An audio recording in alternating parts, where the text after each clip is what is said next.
go after their stuff, what makes it worth it? It's got to be your passion. You got to love it, ladies and gentlemen. You got to love it. It's got to be what you are supposed to do. You want to sing, and even though they won't invite you to Carnegie Hall, you're going to sing to anybody that listens to you, including singing to yourself. I used to talk to my plants when nobody else would listen to me. You got to write, even if no one published your book, write, because that was given to you to do. You do what it is you're supposed to. You're supposed to build something. You're supposed to create something. I don't know how to do it. Learn. No, it's hard. Yes, it's hard. It's difficult. Yes, right. And it's worth it.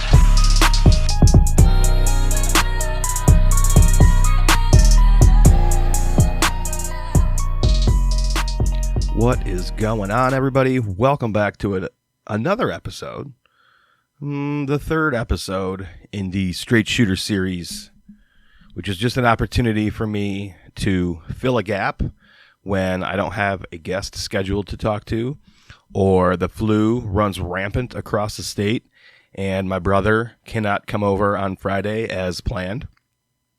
And it also gives me an opportunity to rant and rave and kick and scream and pout about anything that's bothering me, either within or without this, within or outside of the hunting industry. Forgive me, it is early. The house is not awake, but I am. And so, since I didn't do this week, we are down here very early this morning, freshly showered nonetheless, but early, and trying to record this podcast so that I stick with my goal of at least one a week. Man, this one, I've actually recorded this podcast once already this week and then deleted it. It turned into something that I didn't want it to be, but the title remains the same. I knew the title of this podcast before I ever got on the microphone earlier this week, before I did it this morning. The title of it is Win Anyway. That's not groundbreaking. It's nothing.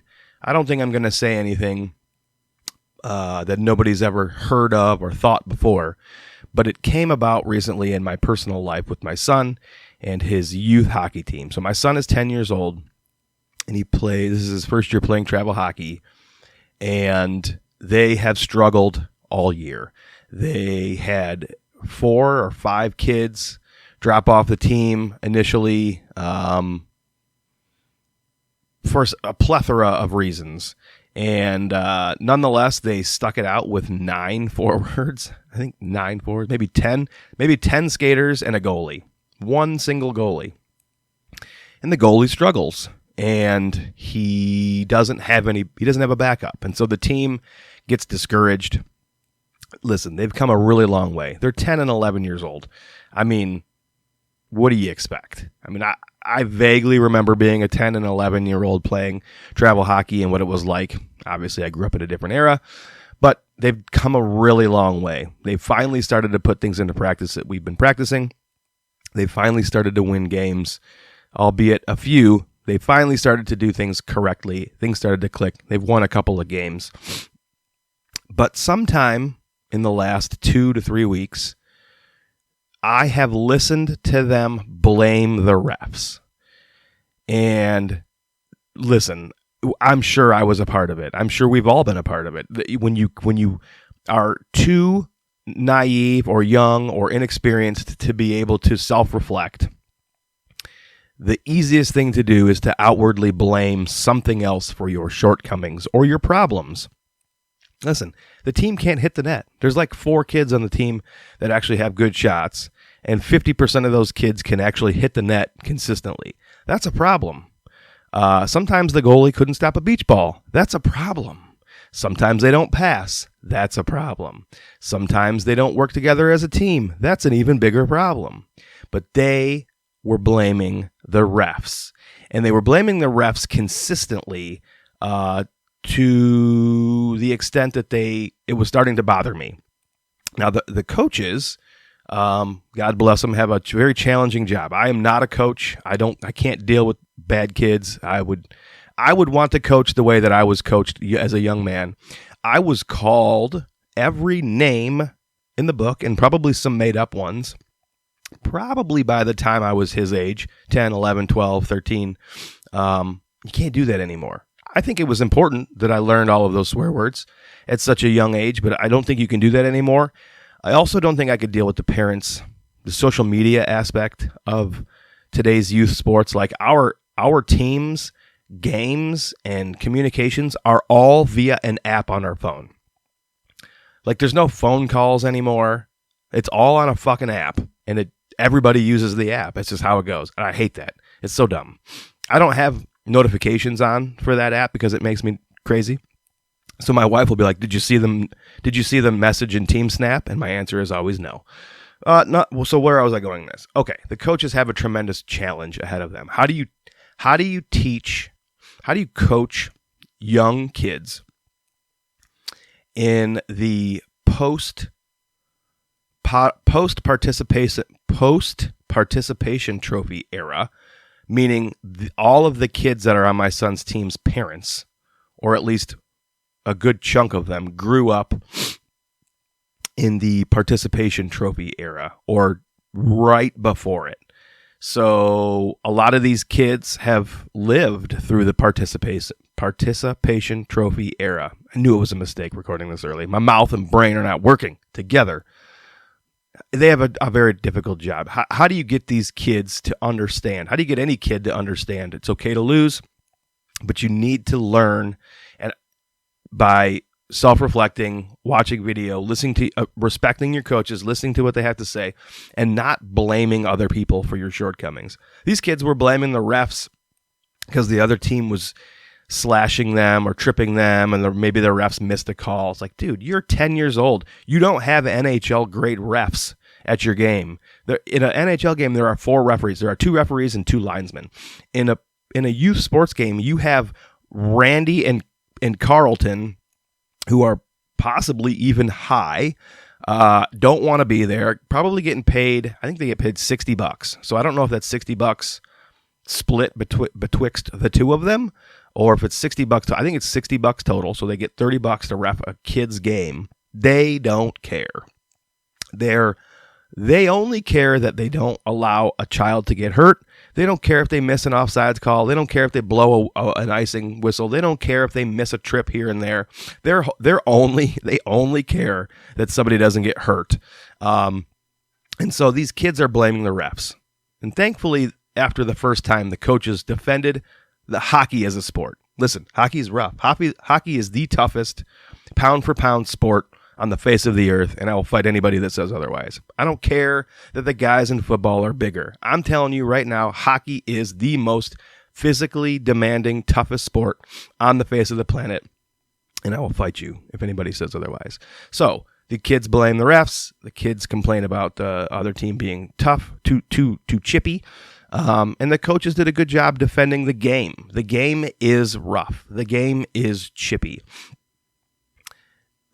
You can't blame the refs were not the reason that the other team scored 9 goals and you only scored 2. It's not the referee's fault that you can't hit the net. It isn't the referee's fault or the other team's fault that you default to selfish play and you don't play position and you forget everything we've ever practiced as a group and you don't pass the puck and you don't utilize your defenseman and you don't go to the net with your stick down. It's not the referee's fault. And I understand, like I said, I understand that it's okay for the youth of America to not know any different than to blame somebody else, because it doesn't feel good to accept the blame, to accept that you're the one to blame.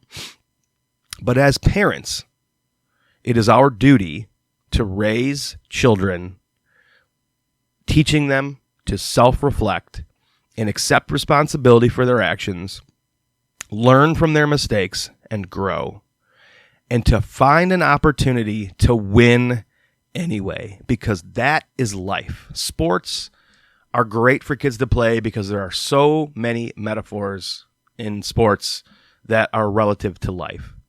Life isn't fair. Life will not always be a smooth path to success. You must address your obstacles, and choose to win anyway. If the other team is extra tough win anyway. If the refs are stoned, if Randy and Carlton are stoned and they're missing all the calls, you must win anyway.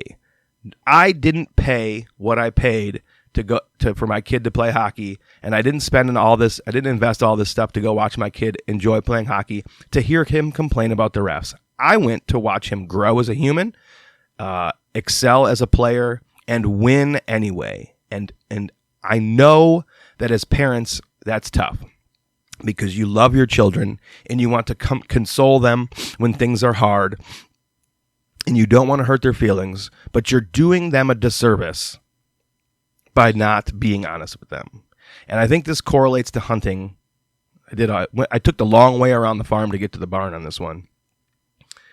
This all comes back to everything I do is all sort of married together, and they all relate to each other. In hunting, it's really easy to get online with a bunch of other losers and find the comfort that you seek when you are lazy and when you suck. As a human being, you might suck sometimes.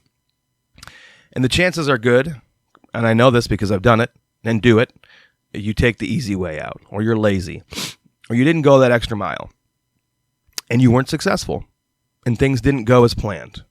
And it's incredibly easy. The world is so big and yet so connected and so small today that you can get online and find a bunch of other losers who will validate your feelings and tell you that it's okay, that the world conspired against you and it's not your fault. But the reality is you should have found a way to win anyway, to overcome those obstacles, to do the work, to win anyway. And if that means that you sleep in your vehicle on a cheap inflatable air mattress, wearing all of your clothes, including your shoes, and with the covers pulled up over your head because it's cold at night so that you can be there first thing in the morning to go out to the property to get there in a timely manner, to get up in your tree stand early enough so that you don't blow the deer out, then that means you do it.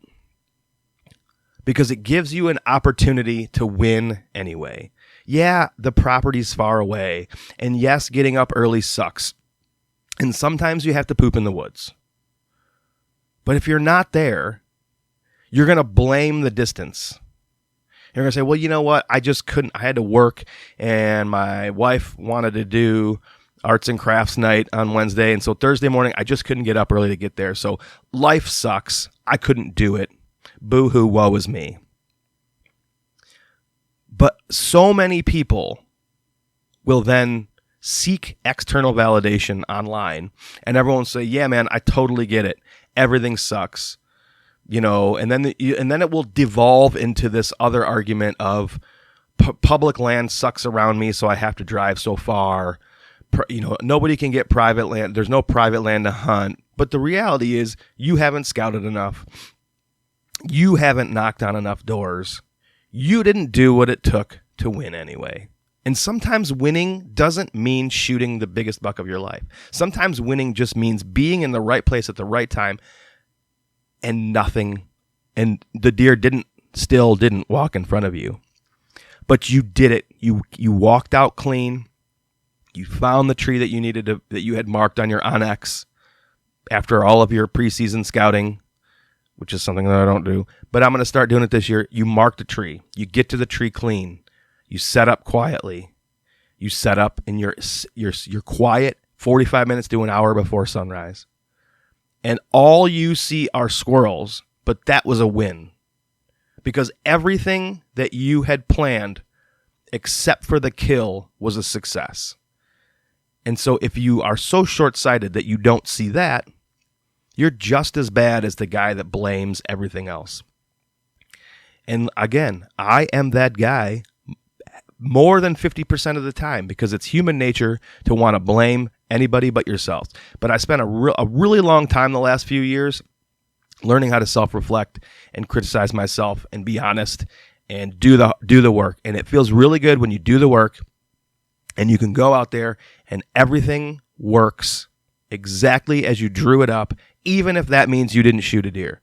I went to Kansas 3 times this year. I went in September, I went in October and November, and then I went back after Christmas in December. And I didn't shoot a big buck. But every single time I was in Kansas, I was able to read the maps. I was able to enter the properties clean. I was able to find good deer sign. I was able to be on deer every single time I was in Kansas this year. And to me, that is a success. That's a success and a win, no matter the fact I did not bring a deer home. I feel like I could go back to Kansas anytime and successfully get on deer. It just wasn't the deer that I wanted to shoot. There were bucks. It just wasn't the caliber of deer that I went out there to hunt. And so, nonetheless, that was a win to me. And so we all need to reframe what we think our win is a win. And so just win anyway, man. Do whatever it takes to get there. Stop blaming external forces. There are always going to be things that conspire that you feel like are conspiring against you. There's always going to be challenges and things that don't work. Occasionally, you are going to have it where everything works perfectly. And then what's going to happen? You're going to look at it and go, I must have screwed something up somewhere along the line. This can't possibly be the case. For example, when I went to Illinois this year and shot my big buck, everything worked perfectly. I got out of the house on time. There were no backups. There was no traffic backups from my home in north of Detroit all the way to Illinois. There were no traffic jams. That's never happened to me in the history of all of my travels to Illinois. Never once, especially in the middle of the day, have I never hit traffic. I was able to go the speed limit or more the entire way from my house to that property. Never happened before. I was able to get dressed at my truck. I was able to get out there in a timely manner, even though my pedal bike failed me in the chisel plowed cornfield. I was able to go right to the perfect tree. Everything worked perfectly. And even before it happened, I thought, man, that's really bizarre. Like something's going to go wrong. Surely this wasn't going to go this smoothly. It all worked out. It's just the cynic and it's just human nature to be cynical and question everything when it finally works out in your favor. But if you do the hard work over and over and over and over and over again, it will become easier to get up early and go do all the hard things and accept that things seem hard and you can look internally and overcome those obstacles. It's totally possible. But we've got to start raising a future generation of people, humans, that don't blame everybody else and want to have a pity party. It's no fun. Nobody wants to hear. Nobody likes those of us who didn't grow up in that era. We don't like those people. We don't want to be around those people who just complain about everything and are boo-hooing all the time. Woe is me. Life is so hard. Everything sucks. I suck. This blows. I don't want to do this anymore. No, you just have to work harder. So let's do a better job as parents, and let's raise that next generation of kids to not blame everything else, and to look inward and self-reflect and try a little bit harder, and then be the leaders on those sports teams and those groups of friends. Be the leader and be the voice of that group and lift all the other kids up. Encourage them to disregard all of those external forces and be successful anyway. And then let them show them the way. Be an example for them so that they can be an example for other people. Because those other kids might not get this message at home. And it's important for those of us that are raising kids with the right message to share that message. Because there's no way we're going to fix the way this world is without a group effort, man. We are in deep shit if we don't. Moving on, like I said, the internet's full of losers. Stay off the internet. But I did some shed hunting this year already. And I found one little spiker a few weeks ago. But I also went back on Thursday on my way home from Ohio, which is my new market. I went to our private property in Ohio, just followed some game trails around, looked for some good sign, found a ton of it. Didn't find the buck that Uncle Head shot this year, which I'm pretty surprised. I'd be really shocked that deer survived if he really shot it in the guts, which we don't know that he did. I never saw anything. Never saw any blood. But anyway, never found that buck. Didn't find any more sheds. And as I was looping back around the far northern or the far eastern side of the property, I came upon our field, which used to be CRP, was beans, and then it was winter wheat 2 years ago, and then they didn't do anything this past fall. And I could see the deer out in there, and I could see antlers from a really long way away. So I pulled the binoculars up, and it was a pretty good-sized bachelor group out in our field, and they were all still holding their antlers. And so I realized, damn it, man, I am still early. So I looped back around the property.